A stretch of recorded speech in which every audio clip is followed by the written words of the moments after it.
Such an honor to be here. I must say, when I get introduced as Henny from Cape Town South, then I'm sometimes also surprised thinking, am I really from Cape Town now? Because I grew up in Secunda. So I'm actually very Afrikaans, and for the first year of being in Cape Town, I found it really hard to speak through a whole service in English. Because my English just dried up. Is it? Yeah. So initially it was funny to me to mix a bit of English and a bit of Afrikaans.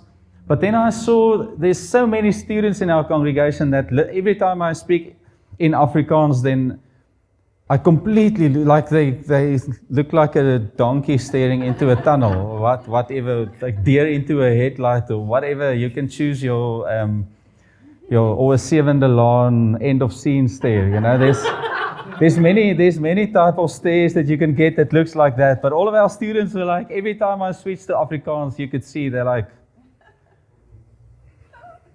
it just sounds like, they told me afterwards, it just sounds like something that's breaking up. Just cable, all they hear is a, so I stopped with that.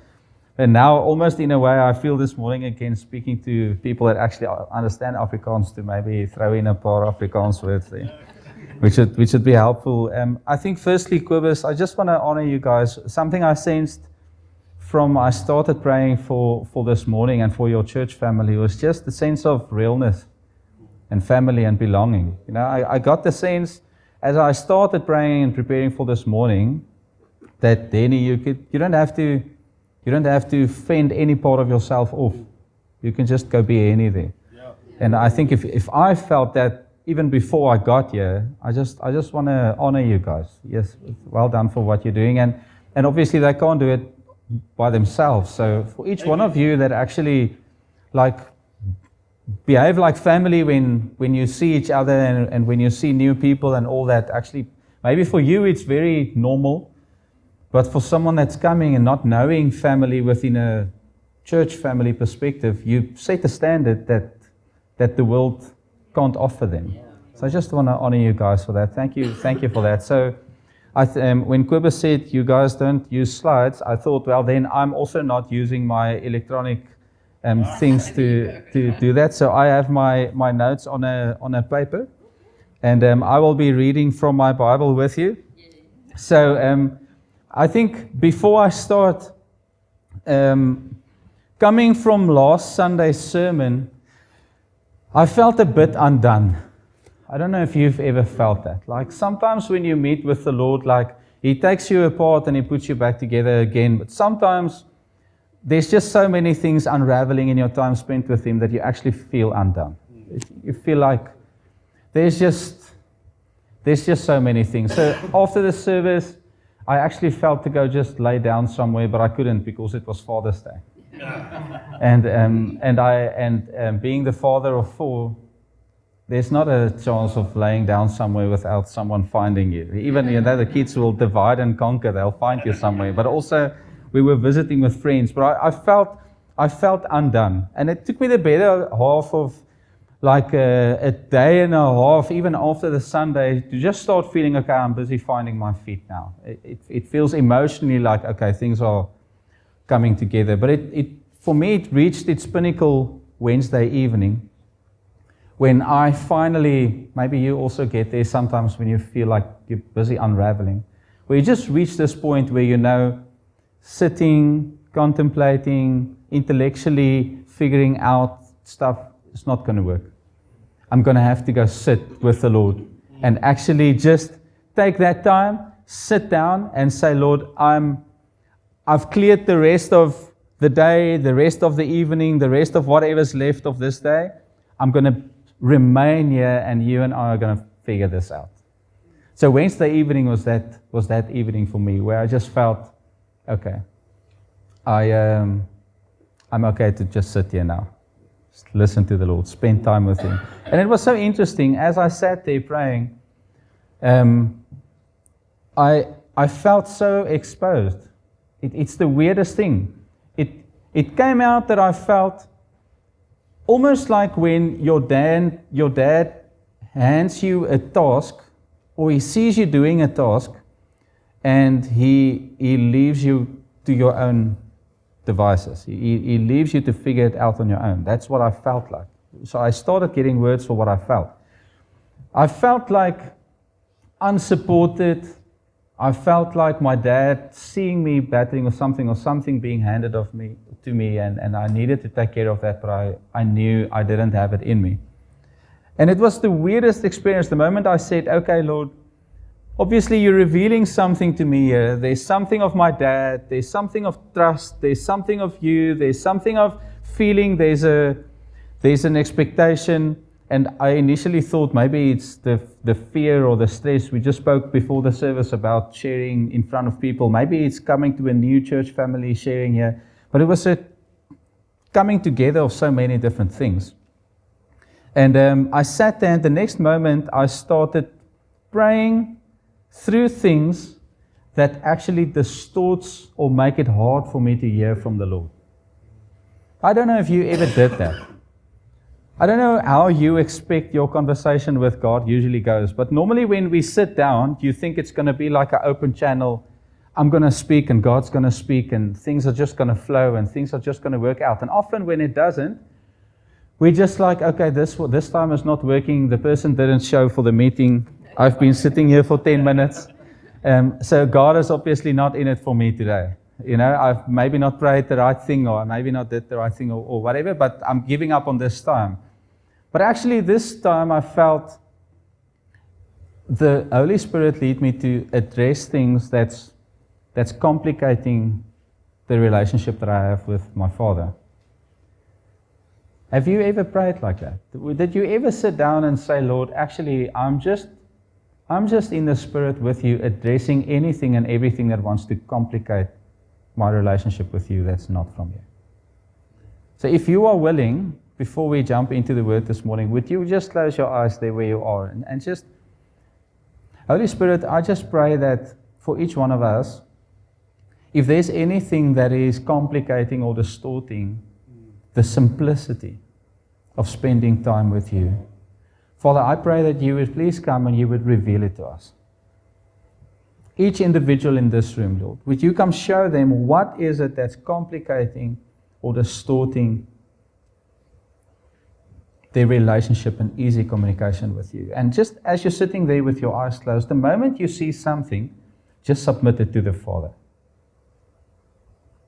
Just simply bring it back to Him. Just say, Lord, I see this, I feel this. Maybe it's an awareness of an emotion or something, maybe a disconnect or something that you experience. Just as it gets revealed, just turn it back to Him.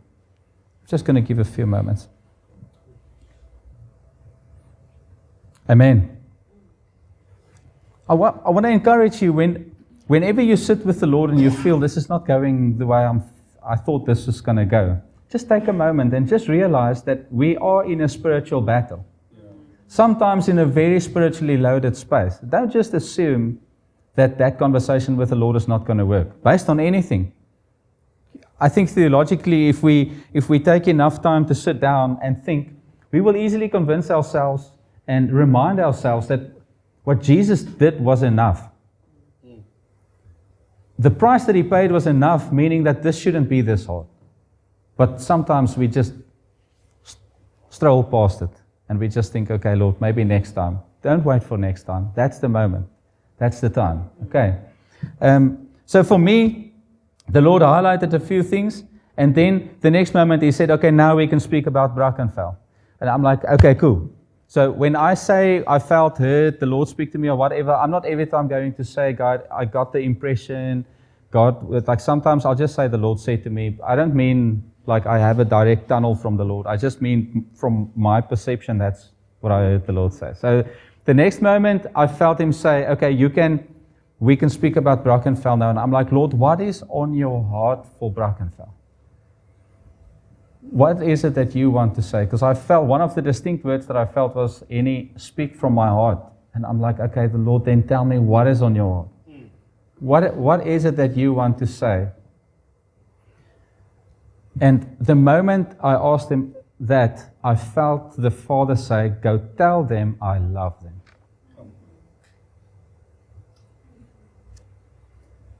Go tell them I love them.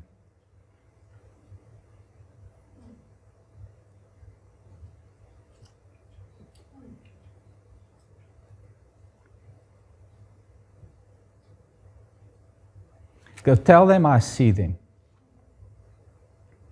Go tell them I hear them.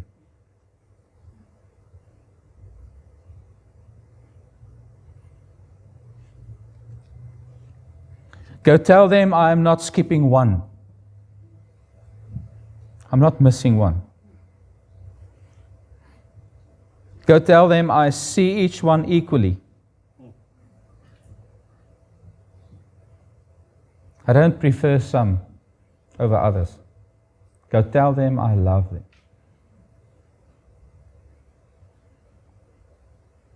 Before we go on this morning, I want you to be honest with yourself. When you hear, my Father loves me, what happens on your inside?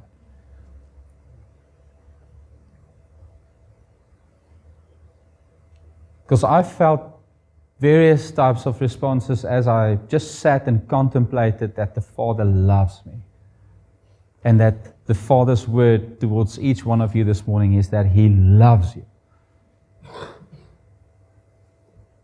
Felt in some cases apathy or disengagement, dissociation. It's like, good to know. I want us to, as we go through this morning, to not settle for anything other than this truth of His love settling in our hearts. We're gonna turn to a scripture in John 17. So cool, hearing pages. Is there like a punishment going out for someone that use their phones? Like, usually when someone does something nice, then you throw them with a small fizzer or something. We should find something else to throw people with if they do something wrong, ne? So I didn't bring fizzers this morning, but I don't hear any swiping of phone pages. I just hear Bible pages. Well done. So we're gonna read,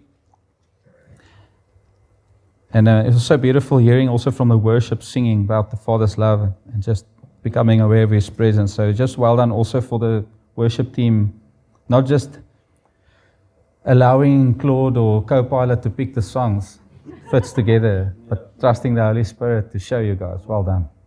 Proud of you guys. So verse 20, so just some context. Jesus busy praying here, and it's His longest recorded prayer we find in the Bible, and it's also the last prayer that He prayed before He got taken captive for crucifixion. So for me, it's a very significant prayer. It's a very special prayer. It's also the longest one, 26 verses of prayer. We're going to look at a bit of context later. But so verse 20, it says, I do not ask for these only. So here He's praying with His disciples. So when He's praying here, He's saying, I do not ask for these only, but also for those who will believe in me through their word. Okay, so not only for these, also for these that will believe based on what these are going to share with them. So after many generations, that's us. Yeah. Okay, so what He's praying here is for believers like us. So He's saying, I do not ask for these only, but also for those who will believe in me through their word, that they may all be one, just as you, Father, are in me and I in you, that they also may be in us, so that the world may believe that you have sent me.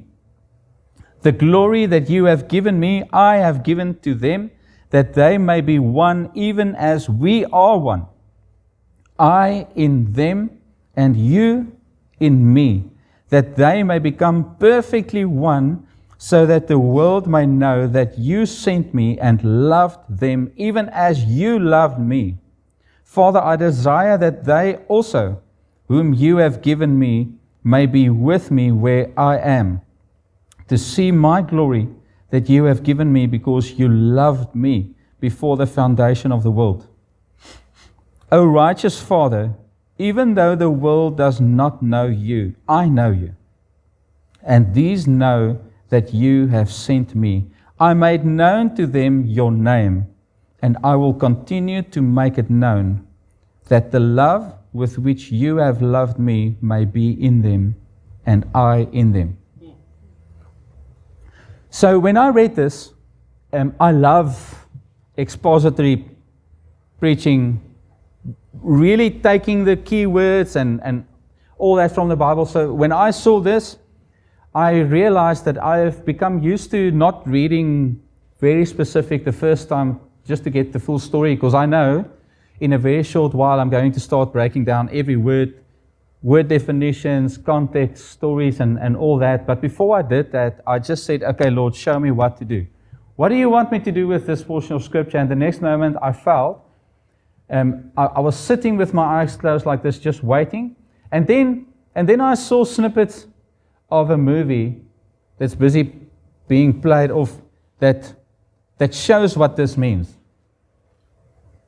And I felt that the Lord don't want me to go into this portion just like that, but to fully understand what Jesus is saying here. He took me to a few different portions. So we're going to go through a few portions, if that's okay with you, and not just stick with this one and just like deep dive into this portion. But to understand what Jesus is saying here, actually for me was quite helpful. So we're going to start off going way back to Genesis 1. So it's so cool that I page with you, because then I don't start speaking while you are still paging, because I'm also still paging. Is everyone there? Okay.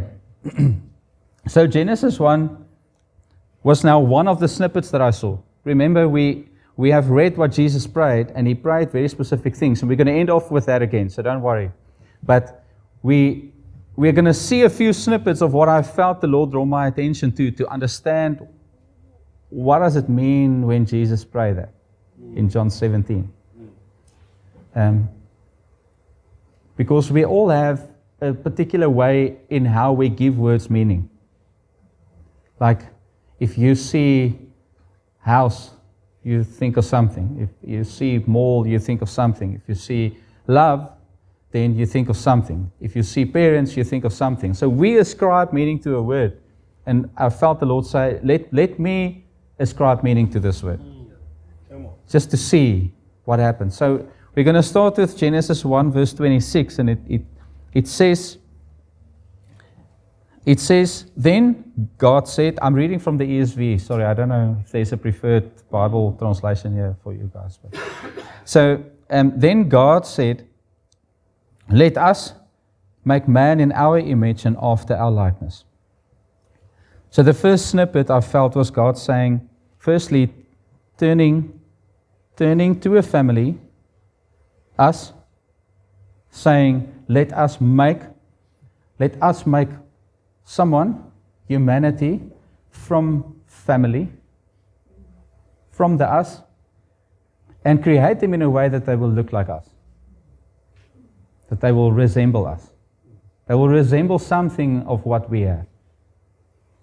So it's so easy to read past the us, but it's so significant to see the us, because he was speaking from family, creating from family, saying, this is what I'm creating, and I'm creating in a way that I want someone to be the way that we are. In our image and after our likeness. So he starts with that. A father from family creating family. Now that's us. None of us have been created a different way. We've all been created aligned with the way that God created from the beginning. So it's not like some get designed and made through some other production line or some other factory. It's yeah, the beef factory. Yeah, and when we speak about hectic stuff like who can choose God and who did he chose, then the beef factory people stand somewhere else. This is all of us like being made by Him from family to be family. Then he goes on, the second snippet I saw was of Genesis 1 verse 31.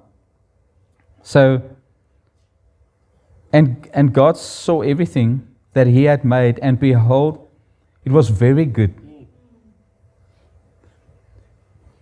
So, from family snippet, God made more to be like Him and resemble this kind of family with Him. And then in verse 31, he says, and then I saw that it was very good. It was very good. And it's so interesting because at that point in time, nothing happened yet that made it good, apart from the fact that God made. Now I want us to realize that this morning.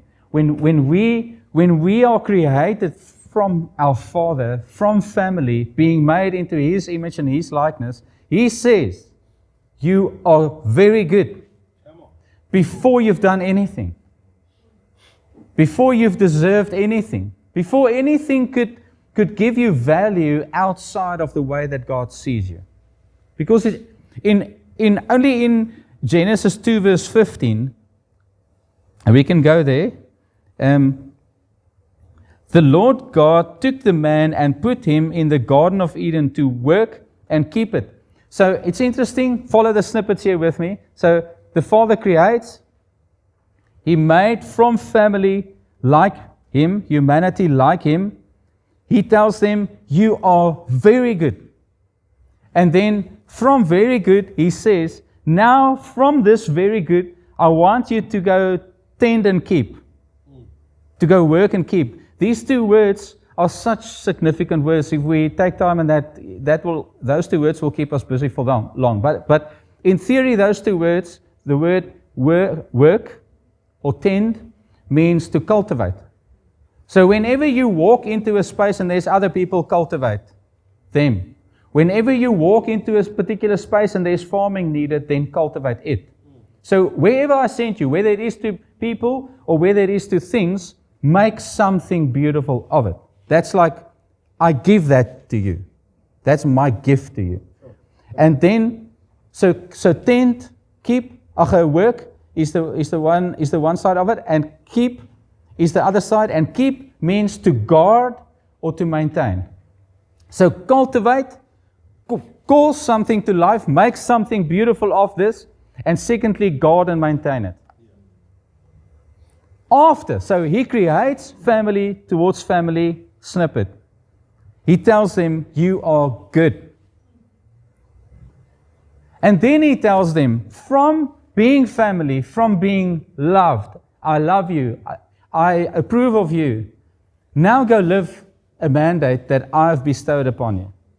Go from this, go keep, and go work and go keep.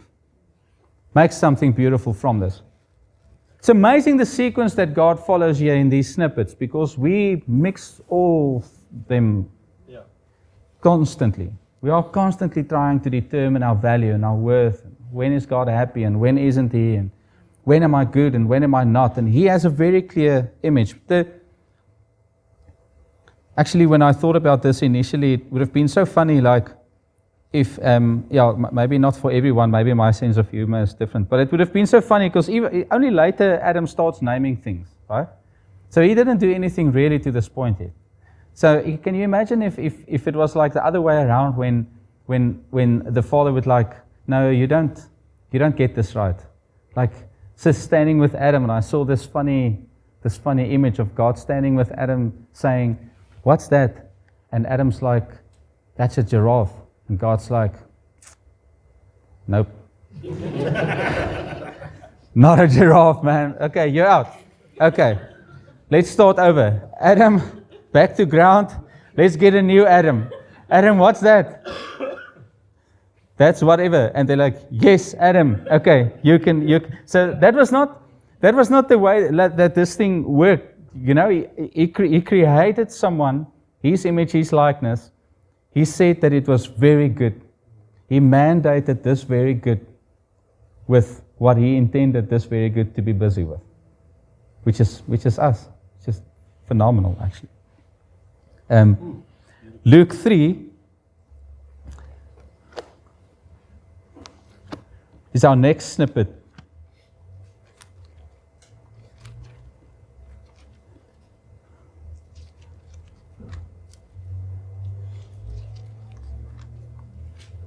Apparently, the more you page through your Bible, the less sounds the pages make. You guys apparently read a lot of Bible, because I just hear some pages crackling here. The pages are so thin. Yeah, don't want to page too hard, ne?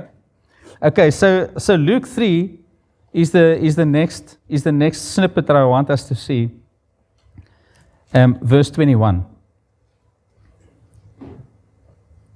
So now, when all the people were baptized, and when Jesus also had been baptized and was praying, the heavens were opened, and the Holy Spirit descended on him in bodily form, like a dove.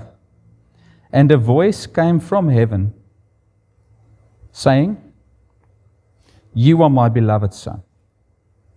With you I am well pleased." Do you see something here? To that point, Jesus did not perform any miracles. He didn't preach it. He didn't serve anywhere. He wasn't busy with any type of thing. You know, all that miracles that they spoke about in the Bible, saying that if we had to record all of them, there wouldn't have been enough books to write it in. That didn't happen yet. At this point, the Father is affirming something of His heart for us to see, not only towards Jesus, but for us to see. That He does it this way. He looks down at His Son and He tells His Son, "You are my beloved Son, with you I am well pleased. You are very good."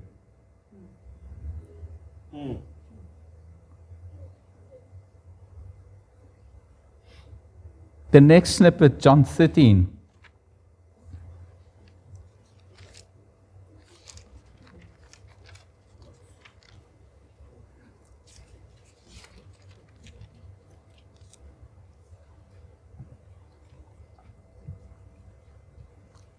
Verse 3.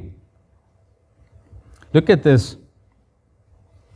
Remember, we have read John 17 and we are trying to understand what is Jesus praying. And we're going to come back to the snippets now when we read it again. And also, you might ask me, Henny, but how did you choose these? Honestly, I didn't. I sat with the thought of what Jesus prayed, and these images just popped up. And that's why we are following this line. So, John 13, verse 3. Look at this. Jesus, knowing that the Father had given all things into His hands. So let's just think about that. Jesus, knowing that the Father had given all things into His hands, listen to this, and that He had come from God and He was going back to God, rose from supper. He laid aside His outer garments and taking a towel, tied it around His waist, poured water into a basin, started washing the disciples' feet. But what I want to draw our attention to is we look at what Jesus did here and the significance of what He did here. I mean, when we want to do something special to someone, we also go and we go wash their feet. One of the greatest serving acts that one can do. And there's many different opinions about that. But something we see Jesus do here. But what we miss often is what the verse that we just read. We often miss knowing that the Father had given all things into His hands and that He had come from God and was going back to God. That was the identity from what He stood up and said, now I can do something significant. From knowing what the Father thinks of me and from knowing what I think of the Father and everything that He placed into my hands, from this identity, I can stand up, put the towel around my waist, and I can start washing the feet of the disciples. Now think about the snippets that we've spoken about to this point, right?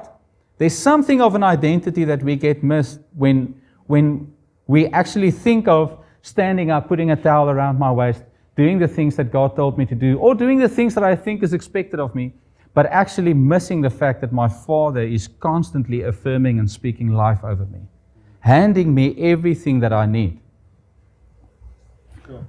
The next snippet so this was the last specific snippet. Now I want us to go back to John 17.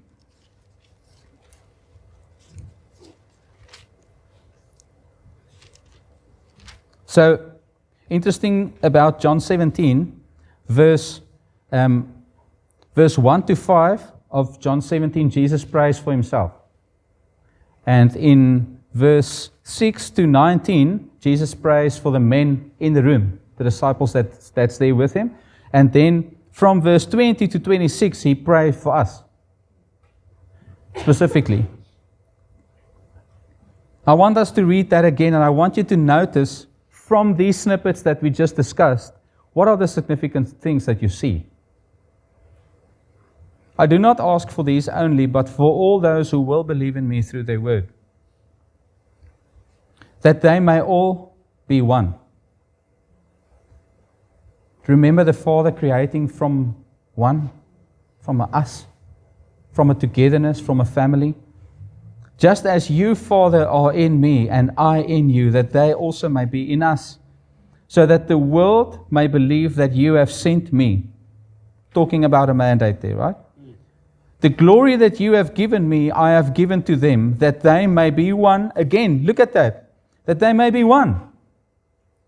Something that's constantly being affirmed and spoken of here. Being one. What type? The type that we are one. Not just a fallen humanity type one, a different type one, the same type one. Be one as we are one. Waar was ons nou? Vers 23. 24. 23. I in them and you in me, that they may become perfectly one, so that the world may know that you sent me and loved them even as you loved me. Father, I desire. Now, for this last three verses, I want us to remember this was the last stuff that Jesus prayed before he got captured. This is the last things that he wanted them to contemplate throughout what was coming in that moment. Father, I desire that they also, whom you have given me, may be with me where I am, to see my glory that you have given me, because you loved me before the foundation of the world. O righteous Father, even though the world does not know you, I know you, and these know that you have sent me. I made known to them your name, verse 26, and this is our anchoring verse for this morning. I made known to them your name. More than once, Jesus actually says throughout Scripture, I did not come to proclaim myself. I did not come to draw attention to myself. I came to draw attention to the Father. And when he speaks about the Holy Spirit says, well, I'm leading you in the truth so you might know Jesus. I'm leading you in power and strength, revelation. I mean, Jesus himself says it's good that the Holy Spirit comes, because he will lead you in all truth. And he will remind you of the things that I said. That's what I'm doing. So the Holy Spirit and Jesus didn't draw attention to themselves. The Holy Spirit drew attention to Jesus, and Jesus drew attention to the Father, because Jesus is our way to the Father. Right?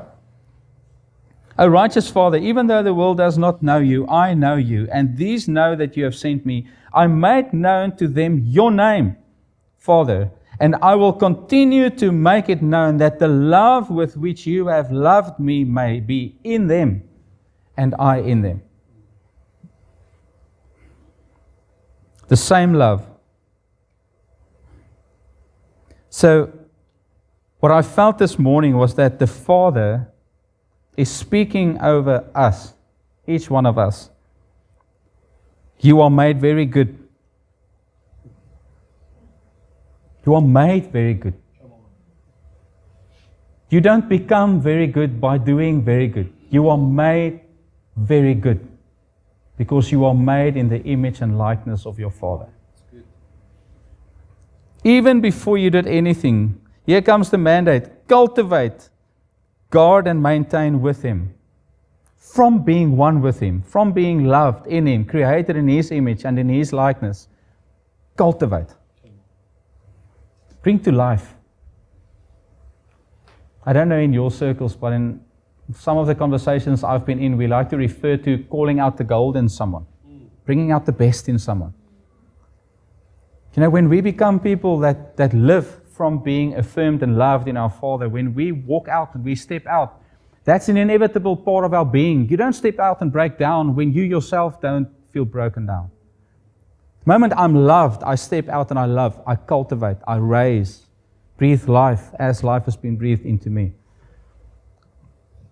If you are facing hardship this morning, remember that part of this love that Jesus is praying for here in John 17 is the same love and the same affirmation that He said, I need to wash the disciples' feet, knowing what's going to come after this.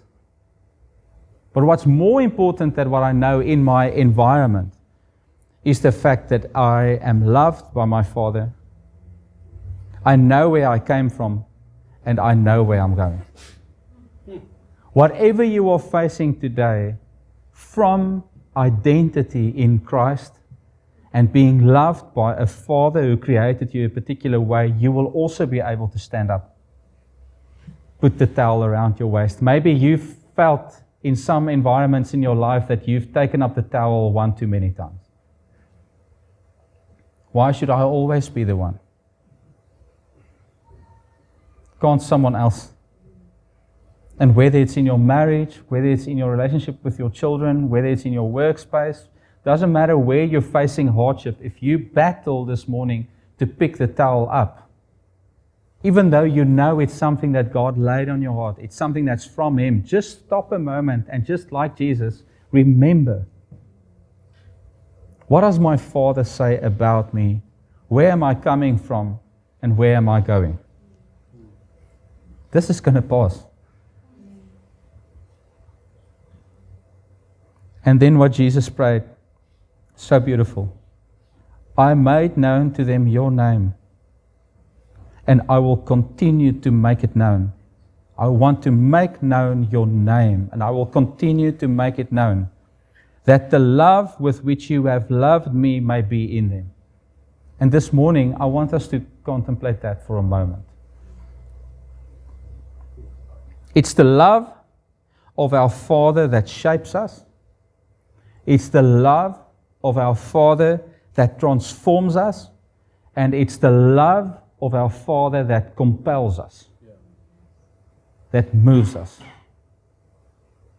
And I don't know where in your journey you're at this morning.